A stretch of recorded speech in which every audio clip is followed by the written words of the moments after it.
Namaste, Wanyambe. Selamat pagi saudara-saudari yang dikasihi Kristus. Mari kita mengawali hari baru dengan mendengarkan firman Tuhan yang diambil dari Injil Yohanes pasal 6 ayat 52 sampai dengan 59. Tuhan bersamamu. Inilah Injil suci menurut Yohanes. Di rumah ibadat di Kapernaum, orang-orang Yahudi pun bertengkar antara sesama mereka dan berkata, "Bagaimana ia ini dapat memberikan dagingnya kepada kita untuk dimakan?"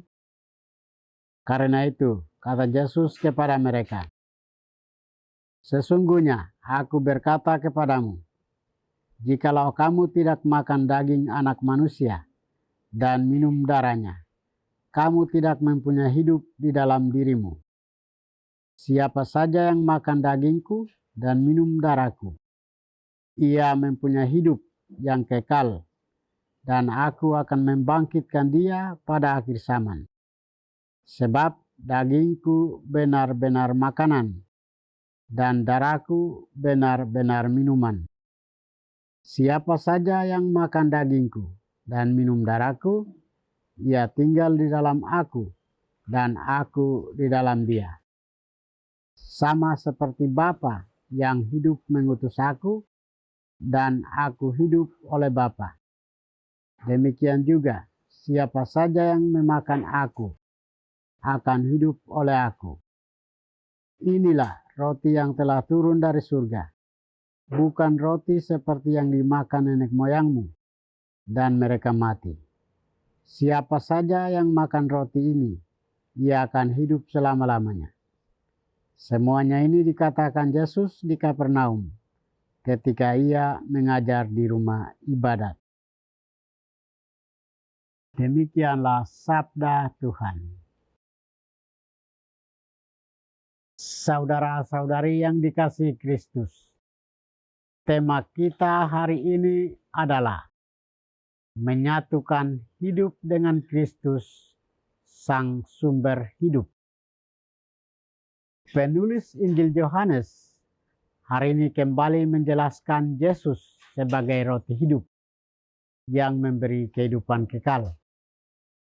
Dalam pengajaran di Kapernaum, Yesus menyatakan bahwa manusia harus makan daging dan minum darahnya.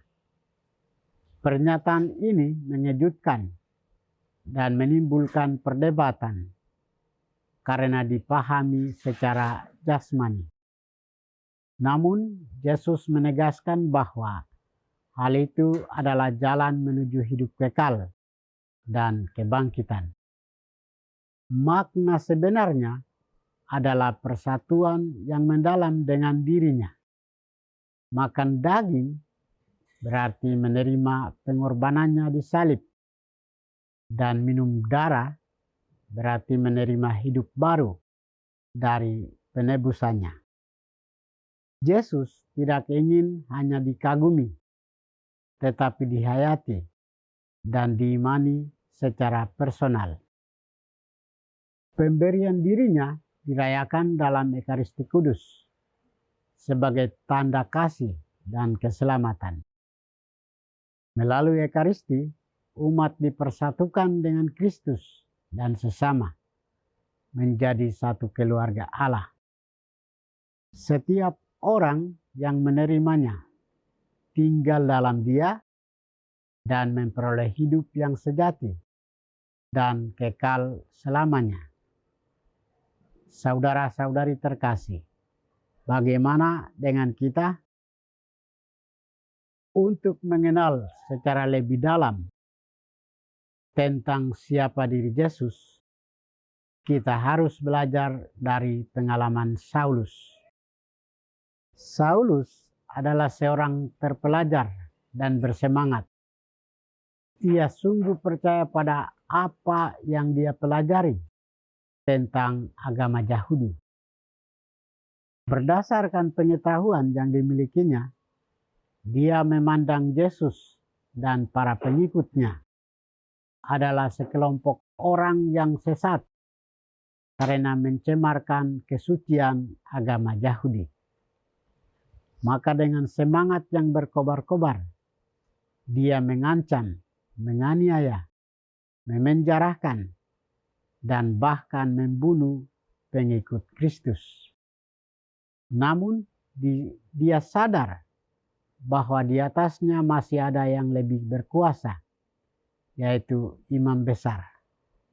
Oleh sebab itu, dia meminta dukungan persetujuan dari imam besar untuk melegalkan upayanya, agar dengan bebas mengejar dan membunuh orang-orang yang percaya kepada Kristus.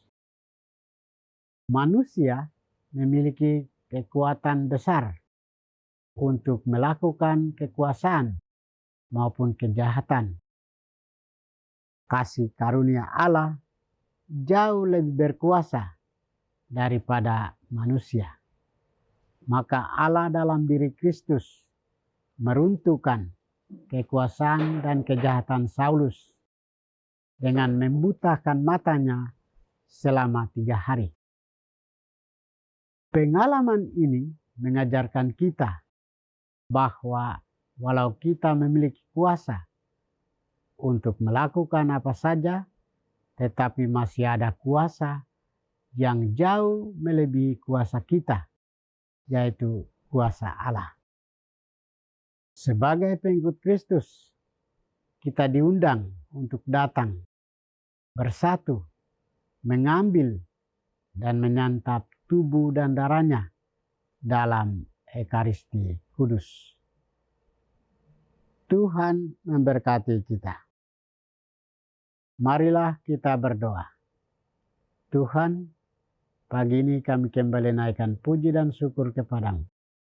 Terima kasih karena Engkau sudah menjaga kami saat kami tidur maupun bangun. Terima kasih untuk udara sejuk dan segar pagi ini. Kami mohon, bukalah mata hati kami, agar kami mampu memandang kemurahan dan karya-Mu. Rahmatilah kami dengan kuasa Roh-Mu, agar kami mampu untuk bertobat dan memuji serta memuliakan melalui pekerjaan dan pelayanan kami hari ini. Kristus terang dunia, berkatilah keluarga kami. Jadikanlah kami alat kasih-Mu dan pantaskanlah kami menjadi hamba-Mu yang setia. Demi Kristus Tuhan dan pengantara kami. Tuhan bersamamu. Semoga kita sekalian, orang-orang yang kita kasih dan doakan, seluruh aktivitas kita hari ini dibimbing, dilindungi, dan diberkati oleh berkat Allah yang Maha Kuasa, Bapa dan Putra dan Roh Kudus.